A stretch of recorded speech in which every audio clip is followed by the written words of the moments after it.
बिस्मिल्लाहिर्रहमानिर्रहीम। अस्सलामुअलैकुम। Physics 9th और यूनिट नंबर 8 हम स्टडी कर रहे हैं। लास्ट टॉपिक में हमने स्टडी किया था अबाउट स्पेसिफ़िक हीट। तो आज हम इसके बारे में मज़ीद थोड़ी सी स्टडी करेंगे और हम देखेंगे कि जो वाटर है ना, इसकी स्पेसिफ़िक हीट कैपेसिटी वो बहुत ज़्यादा है।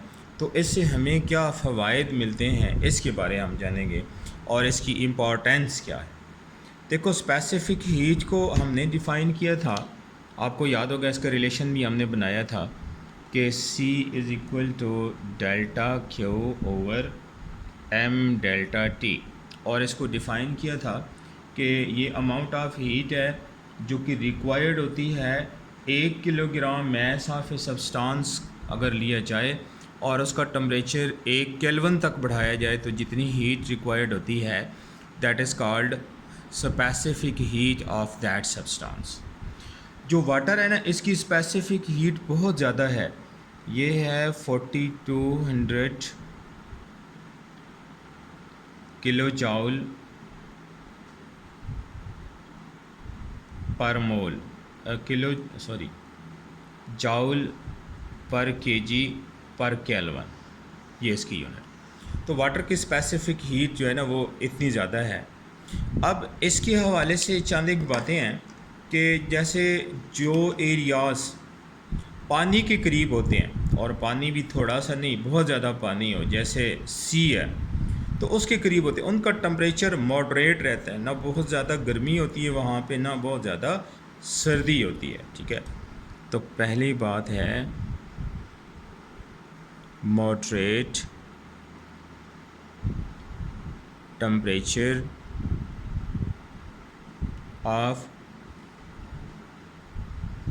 सी शोर एरियाज़। वो एरियाज़ जो समुंदर के करीब वाक़ होते हैं उन्हें सी शोर एरियाज़ कहा जाता है। तो उनकी जो उनका जो टेम्परेचर है ना वो मॉडरेट रहता है, यानी उसमें बहुत ज़्यादा चेंजेस नहीं आती हैं। ठीक है, जैसे हमारे यहाँ कराची है, कराची के साथ आपको पता है अरेबियन सी है। ठीक है, अरेबियन सी, जबकि इसके साथ साइल है, ज़मीन, ये जहाँ कराची वाक़ है साइल। अब जैसे आपको बताया था कि वाटर की जो स्पेसिफ़िक हीट है वो 4200 joule per KG per kelvin है, जबकि जो साइल है ना इसकी 810 joule per KG per kelvin है। तो साइल की स्पेसिफ़िक हीट आप देखो ना तो 5 टाइम लेस है, वाटर्स की जो है ना वो 5 टाइम मोर है। यानी अगर साइल और वाटर का आप कंपेयर करो तो वाटर की जो हीट है वो 5 टाइम्स मोर है as compare to soil. That's why water absorbs more heat and soil absorbs less heat. Similarly जब ये रेडिएट करते हैं हीट को, दिन के वक्त जब सूरज चमकता है ना तो ज़मीन जल्दी गर्म हो जाती है, जबकि पानी जो होता है वो थोड़ी देर लगाता है गर्म होने में।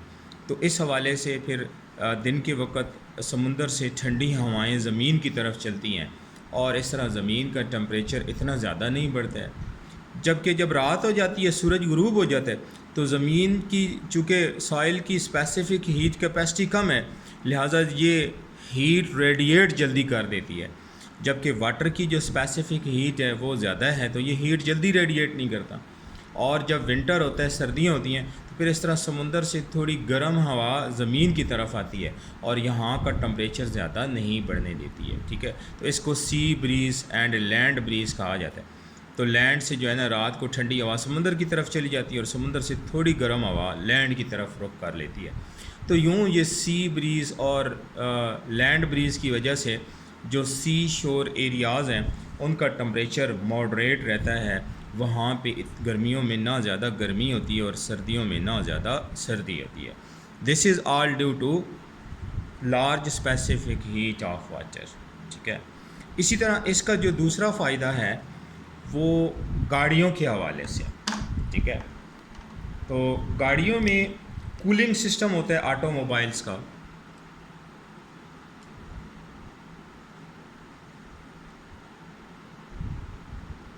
Cooling system of automobiles. Automobiles गाड़ियाँ, उनमें आप देखें तो पानी डाला जाता है, ठीक है, उनके फ्रंट पे ऐसे एक रेडिएटर लगा होता है, ये ऐसे, ठीक है।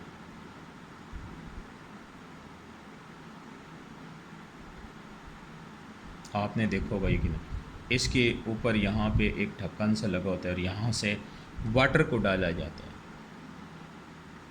और रेडिएटर में मुख्तलिफ ऐसे चैम्बर से बने होते हैं, खाने से बने होते हैं, जिनमें से वाटर जो है वो फ़्लो करता है। और पीछे गाड़ी का इंजन होता है, गाड़ी के इंजन से वाटर जो है ना वो हीट लेकर आता है, ठीक है। ये एक पाइप, ये गाड़ी के इंजन में चला गया, ये पीछे गाड़ी का इंजन है,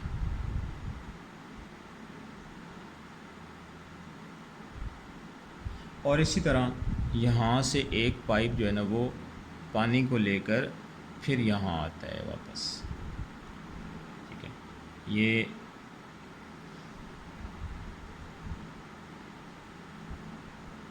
ऐसी सूरत हाल है, ठीक है। ये इंजन हो गया गाड़ी का, यहाँ से वाटर जो है वो हमने डाला, तो यहाँ इस पाइप के थ्रू वाटर जो है वो गाड़ी के इंजन में चला गया। यहाँ पे गियर्स होते हैं, जब चलते हैं तो फ्रिक्शन की वजह से बहुत ज़्यादा हीट प्रोड्यूस होती है, तो वाटर की चूँकि हीट, स्पेसिफिक हीट कैपेसिटी बहुत ज़्यादा है, तो वो इंजन के अराउंड घूमता है और इसकी हीट को एब्ज़ॉर्ब करता है और यहाँ से हीट लेकर यहाँ पे आ जाता है, यहाँ से दोबारा फिर ये सर्कल कर जाता है, और कुछ वाटर जो होता है वो एवेपोरेट भी हो जाता है इस रेडिएटर में से, एवेपोरेशन, ठीक है। ये क्या चीज़ है, रेडिएटर्स। या तो यहाँ से जो इसने एक्स्ट्रा हीट एब्जॉर्ब की होती है ना गाड़ी के इंजन से, वो बाहर ले जाता है, और इस तरह जो गाड़ी है ना उसके इंजन की वर्किंग सही रहती है।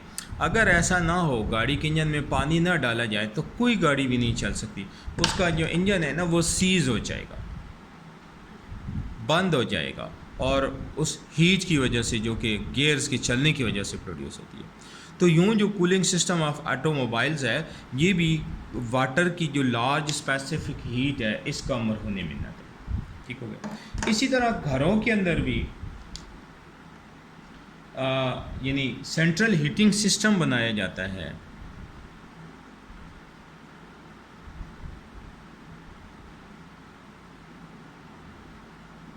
वो इलाके, वो एरियाज़ ज़मीन के जो बहुत ज़्यादा ठंडे हैं, जैसे नॉर्दर्न एरियाज़ हैं, तो जैसे रशिया है, फिर इसके अलावा आयरलैंड है, इंग्लैंड है, आइसलैंड है, वहाँ पे बहुत ज़्यादा ठंड रहती है। तो वहाँ पर घरों में ऐसा सिस्टम बनाया जाता है कि एक जैसे बॉयलर हो,